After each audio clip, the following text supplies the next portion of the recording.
الله سبحانه وتعالى وحويري بل تؤثرون الحياة الدنيا والآخرة خير وأبقى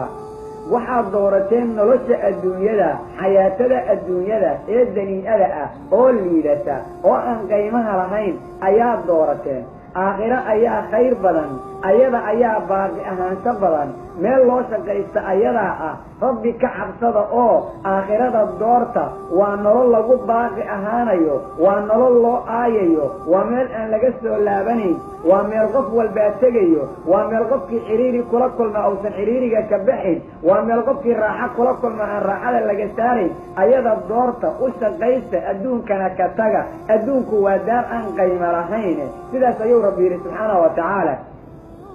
bal iska day dadka maanta joogaa inay aakhiro doortaan amay u shaqeeyaane sida ay u badan yihiin waxay doorteen adduunyada dhaldhalaalkeeda sidee waxa lagu cunaa xaaraan baa loo baneeyey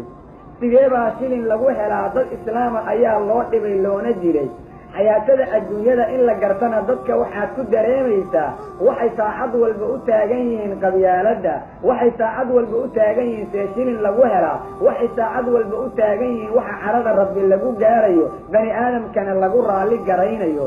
wardad yahow dad islaama oo rabbigood yaqaano oo diinta alla ilaaliya noqda yaana xaqa la layicine allah subxaanahu wa tacaala wuxuu yidhi isagoo adduunka noo sheegaya arrintiisa waxay tahay innamaa haadihi alxayaatu addunyaa mataac wa ina alaakhirata hiya daaru lqaraar noloshaan adduunyadu waxay tahay oo kali a waa mataac liidata oo maalma lagu raaxaystoo dhammaanaysa aakhirada ayaa daarta lagu sugnaanayo oo aan laga soo laabanayn ah ayuu rabbi yidhi subxaanahu wa tacaala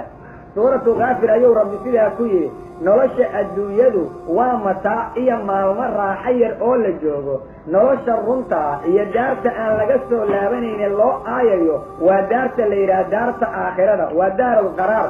haddaba akhi lmuslim wa ukhta almuslima adduunka waa adigoo ahaaday maanta